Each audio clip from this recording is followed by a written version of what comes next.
Mutual funds की शानदार कमाई करने वाली दुनिया में आपका स्वागत है। म्यूचुअल फंड क्या होता है?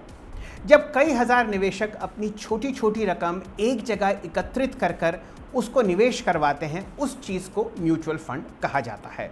म्यूचुअल फंड्स सरकार द्वारा मान्यता प्राप्त एसेट मैनेजमेंट कंपनीज चलाती हैं और हमारे देश में 30 ऐसी कंपनीज हैं जो ये काम बहुत अच्छी तरीके से करती हैं। कुछ के नाम मैं आपको लेके बताता हूँ। HDFC asset management company, ICICI Pru asset management company और State Bank of India asset mutual fund बहुत अच्छी तरीके से ये काम करते हैं। एक अच्छे म्यूचुअल फंड में आपको बहुत ही शानदार कंपनीज के 20 से लगभग 60 शेयर मिलेंगे, जो कि एक खिलाड़ी जिसका नाम फंड मैनेजर होता है वो चलाता है। ये व्यक्ति बहुत मंझा हुआ इंसान होता है जिसने बहुत सारे बुल और बेयर मार्केट्स देखे हुए हैं और उसका काम बहुत ही आसान है। एक अच्छी चीज़ को कम रेट में खरीद के जब वो रेट बढ़ जाए और उसमें मुनाफा वसूल हो, वो काम एक बेसिक फंड मैनेजर करता है। हर एक म्यूचुअल फंड की एक नेट एसेट वैल्यू होती है जिस पर उसको खरीदा या बेचा जाता है, और जो एसेट मैनेजमेंट कंपनी है एक बहुत ही छोटी सी रकम अपनी फीस के मुताबिक आपसे लेती है, जो कि आपके कॉर्पस में से थोड़ी अमाउंट में डिडक्ट किया जाता है हर तिमाही। तो ये एक बेसिक स्ट्रक्चर होता है एक म्यूचुअल फंड का। अब आपको पता चला कि एक म्यूचुअल फंड क्या चीज़ है, इसमें निवेश करने के लिए क्या क्या चीज़ें आवश्यक हैं। अब इसके बारे में बात करते हैं। ये काम बहुत ही आसान है। भारतीय बाजार बिल्कुल ऑनलाइन हो चुके हैं पिछले 10 साल में, और ये काम आप अपने एयर कंडीशनड ड्राइंग रूम में बैठकर 5 मिनट में कर सकते हैं। क्या क्या चीज़ें इसके लिए आवश्यक हैं, उनकी लिस्ट आपके सामने प्रस्तुत है। एक सिंपल आपको चालू बैंक अकाउंट चाहिए, साथ ही साथ एक नो योर कस्टमर स्टेटस चाहिए। आपका banker know your customer status को आपको उपलब्ध कराने में मदद करेगा, इसमें कोई भी पैसा नहीं लगता। सरकार के इनकम टैक्स डिपार्टमेंट द्वारा दिया गया परमानेंट अकाउंट नंबर चाहिए, ताकि सरकार को भी पता चले कि आप कहाँ कहाँ इन्वेस्ट कर रहे हैं। साथ ही साथ आपका आधार कार्ड भी यहाँ पर चाहिए होगा। ये तीनों चीज़ें ऑनलाइन आप किसी भी एक अच्छे एसेट मैनेजमेंट कंपनी की वेबसाइट पर लिंक करेंगे और अपनी रिक्वायरमेंट के अनुसार एक अच्छा फंड आप वहाँ पर खरीद सकते हैं। कुछ अच्छी वेबसाइट्स का नाम मैं आपको बता देता हूँ, SBIMF.com और HDFCfund.com। तो ये तो बात हुई कि इन्वेस्ट कैसे करें म्यूचुअल फंड में और क्या क्या चीज़ें आपके लिए आवश्यक हैं। अभी तक हमने समझा कि एक म्यूचुअल फंड क्या चीज़ है और आप इसमें किस तरीके से निवेश कर सकते हैं। अब देखते हैं कि कितने प्रकार के म्यूचुअल फंड्स आपको भारतीय बाज़ार में निवेश करने के लिए मिलेंगे। लगभग 8 प्रकार के ऐसे फंड्स हैं जो 30 एसेट मैनेजमेंट कंपनीज आपको बेचती हुई नज़र आएंगी भारतीय बाज़ारों में। इनमें सबसे चर्चित और सबसे पॉपुलर हैं इक्विटी डाइवर्सिफाइड फंड्स। एक इक्विटी स्कीम के फंड मैनेजर को पूरी अनुमति है कि लगभग 90 से 95% पैसा जो एकत्रित हुआ है वो 20 से 50 अच्छी कंपनीज के शेयर में निवेशित करें। इक्विटी डाइवर्सिफाइड फंड्स एक लंबी अवधि के इन्वेस्टमेंट होराइजन में काम आते हैं, और ये जैसे कि आपके बच्चे की विदेश में एजुकेशन, आपको एक बड़ा घर खरीदना है, तो अगर आप किसी अच्छे इक्विटी डाइवर्सिफाइड स्कीम में इन्वेस्ट करते हैं तो लंबी अवधि के लिए कीजिए, कम से कम 5 से 7 साल हर महीने इन्वेस्ट कीजिए, SIP में पैसा डालिए और यहाँ पर आप एक बहुत ही अच्छा मुनाफा लगभग 12 से 13% हर साल कंपाउंडेड रिटर्न कमा सकते हैं अगर आप एक लंबी अवधि में पैसा डालते हैं। 2 अच्छे फंड मेरे हिसाब से UTI इक्विटी फंड और एक्सिस ब्लू चिप फंड हैं इक्विटी डाइवर्सिफाइड फंड्स के हिस्से में। दूसरे फंड पर चलते हैं। ये है डेट या इनकम फंड्स। यहाँ का fund manager top class government debt और ब्लू चिप कंपनीज की डेट में निवेश करता है। स्टडी रिटर्न्स यहाँ पर आते हुए दिखते हैं आपको, लगभग 5 से 6% सालाना, और ये मंथली इनकम जनरेट करने के लिए पैसा लगाया जाता है। तो अगर आप 6 महीने से 3 साल के दौरान इन्वेस्ट करना चाहते हैं उस पैसे को जिसकी ज़रूरत आपको कभी भी पड़ सकती है, तो आप डेट और इनकम फंड्स चूज़ कर सकते हैं। तीसरी और बहुत ही अच्छी कैटेगरी है बैलेंस्ड फंड्स की। जैसा कि इसका नाम है, इसमें फंड मैनेजर कुछ हिस्सा इक्विटी में डालता है अच्छे लॉन्ग टर्म गेंस के लिए, और कुछ हिस्सा डेट में इन्वेस्ट करता है ताकि आपके फंड की एक बहुत ही अच्छी फंडामेंटल बेस बने। ये रेशियो जो है ये चेंज होता रहता है बाज़ार के उतराव चढ़ाव के अनुसार, लेकिन एक अच्छा बैलेंस्ड फंड 65% पैसा इक्विटी में लगाता है और लगभग 35% पैसा वो एक अच्छी डेट में लगाता है। 2-3 फंड्स के मैं आपको नाम लेता हूँ जिसमें आप लगभग 5 साल के लिए हर महीने निवेश करें। यह है ICICI prudential balanced advantage fund और यूनियन बैलेंस्ड एडवांटेज फंड। तो अभी तक हमने 3 फंड्स की चर्चा करी, इक्विटी डाइवर्सिफाइड फंड्स, डेट या इनकम फंड्स और बैलेंस्ड फंड्स। चौथा हिस्सा मैं आपको बताता हूं है सेक्टोरल फंड्स का। ये इंस्टीट्यूशनल और बड़े निवेशकों के लिए होता है। ज़्यादातर आपको ऐसे फंड में नहीं इन्वेस्ट करना क्योंकि इसमें रिस्क बहुत है, लेकिन कभी कभी ऐसा होता है कि बाज़ार में बहुत शानदार रैली चल रही है एक स्पेसिफिक सेक्टर में, और अगर आप वहाँ पर इंडिविजुअल फंड्स नहीं खरीदना चाहते तो आप उसका एक सेक्टोरल स्पेसिफिक फंड खरीद सकते हैं। हमारे देश में फ़िलहाल फार्मा सेक्टर में बहुत अच्छी रैली चल रही है, तो एक अच्छा फंड है निपन इंडिया फार्मा फंड।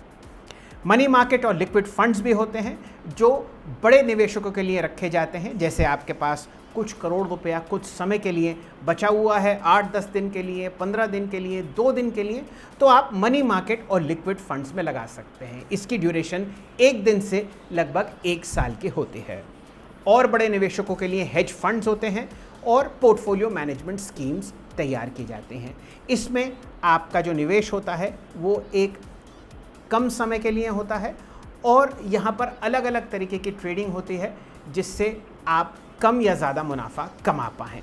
तो हेज फंड्स और पोर्टफोलियो मैनेजमेंट स्कीम्स बहुत बड़े निवेशकों के लिए होती हैं जिनके पास 50 लाख रुपए से ज़्यादा है निवेश करने के लिए, और वो एक अलग तरीके की इन्वेस्टमेंट स्ट्रैटेजी फॉलो करते हैं जिसकी चर्चा यहाँ करना कठिन है। अभी तक हमने चर्चा करी कि 8 प्रकार के म्यूचुअल फंड्स हैं जिनमें आप निवेश कर सकते हैं भारतीय बाज़ारों में, और इस निवेश की विधि क्या है। अब चर्चा करते हैं कि किस हिसाब से आप अपने एक फ़ंड को चूज़ करेंगे। सबसे पहले तो ये जानिए कि आपकी रिक्वायरमेंट क्या है। क्या आप लंबी अवधि के लिए पैसा लगाना चाहते हैं या आप एक छोटे समय के लिए पैसा निवेश करना चाहते हैं। उसके बाद एक न्यू फंड ऑफर में निवेश ना करें। अगर आपको किसी नेट एसेट वैल्यू 10 रुपये के आसपास मिल रहा है तो इसका मतलब ये नहीं कि ये फ़ंड शानदार है। एक ऐसे फ़ंड को चूज़ कीजिए जिसकी 5 से 7 साल की इन्वेस्टमेंट हिस्ट्री आपके पास हो। ये फ़ंड ने लंबी अवधि और कम अवधि में अपने बेंचमार्क को आउट परफॉर्म किया हो, और साथ ही साथ इस स्कीम का जो फंड मैनेजर है वो एक मंझा हुआ खिलाड़ी हो, यानी कि कम से कम 15 साल का उसको बाज़ार का तजुर्बा हो, जिसमें उसने 2 बेयर मार्केट्स देखे हों और 2 बुल मार्केट्स देखे हों। ये अति आवश्यक है क्योंकि इक्विटी का बाज़ार खासकर बहुत ही चंचल है, कभी कभी बहुत ज़बरदस्त तरीके से बढ़ता है और कभी बहुत ही अच्छी तरीके से गिरता भी है। तो फंड मैनेजर को तजुर्बा होना चाहिए कि किस वक्त वो एक गिरा हुआ शेयर खरीदे और किस वक्त एक बढ़ते हुए शेयर को वो बेच के अपना मुनाफा वसूल करे। अभी तक हमने चर्चा करी कि 8 प्रकार के म्यूचुअल फंड्स हैं जिसमें आप निवेश कर सकते हैं और निवेश की विधि क्या है। अब चर्चा करते हैं कि कितने फंड्स आपके पोर्टफोलियो में होने चाहिए। ये एक बहुत ही बहुचर्चित विषय है और आप जितने लोगों से मिलेंगे वो आपको अपनी राय देंगे। मेरा तजुर्बा और मेरी व्यक्तिगत राय है कि सिर्फ 4 फंड्स होने चाहिए आपके पोर्टफोलियो में, और जैसे जैसे आपकी उम्र और आपके फाइनेंशियल गोल्स बदलते रहें तो उन फंड्स को चेंज करते रहिए, लेकिन उनकी संख्या ना बढ़ाएं। उसके पीछे कारण ये है, हमारे भारतीय बाज़ारों में लगभग 100 ऐसी कंपनीज़ हैं जहां पर आप लंबी अवधि के लिए निवेश कर सकते हैं, तो ज़्यादातर फंड मैनेजर्स उसी में निवेश करते हैं। अगर आप ज़रूरत से ज़्यादा फंड्स खरीदेंगे तो ऐसा नहीं है कि आपको डाइवर्सिफिकेशन मिल रही है, बल्कि ये भी हो सकता है कि आपका जो पोर्टफोलियो है वो अलग अलग स्कीम्स में डुप्लीकेट हो रहा हो। तो ज़्यादातर 4 फंड्स आपकी पूरी दुनिया निकाल सकते हैं निवेश में। अब देखते हैं कि एज ग्रुप्स का क्या महत्व है। अगर आप 20 से 40 वर्ष की उम्र में हैं तो आपका 90% एक्सपोजर रिस्कियर एसेट्स यानी कि इक्विटी में होना चाहिए, क्योंकि आपके पास समय है और आप लंबी अवधि के लिए निवेश कर सकते हैं। तो 4 फंड्स आपके इक्विटी डाइवर्सिफाइड होने चाहिए। अगर आप 40 से 60 की उम्र के दायरे के बीच में हैं तो लगभग 40% कॉर्पस आपका बैलेंस्ड और डेट या इनकम फंड्स में होना चाहिए, ताकि आपको स्टेडी रिटर्न्स मिल रहे हैं, और बाकी 60% पैसा आप इक्विटी डाइवर्सिफाइड फंड्स में लगाएं। अगर आप 60 के ऊपर हैं तो आपके पास एक अच्छा रिटायरमेंट कॉर्पस है, आपकी रिस्क प्रोफाइल कम है, तो आप ये पैसा मोस्टली डेट और इनकम फंड्स में लगाइए।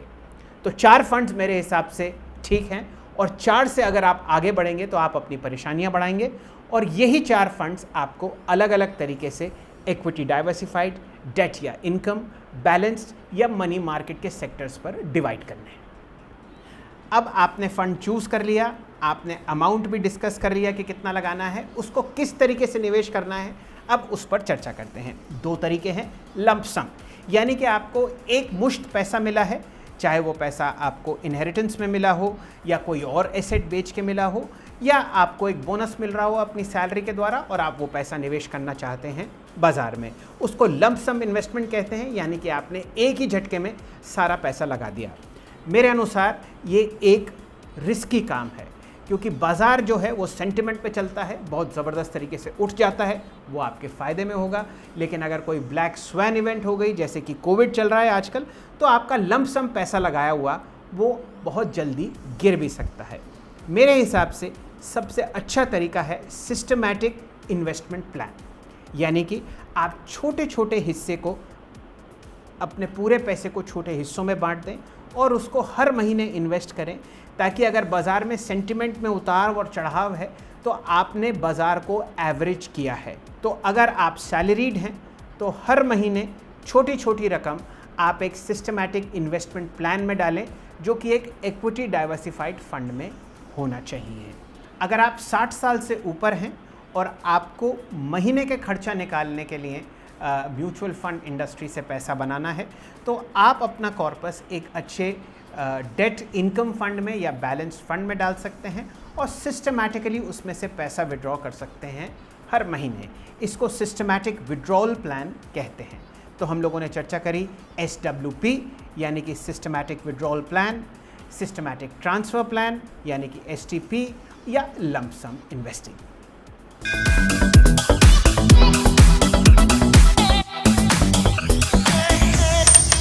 Sunset Bar.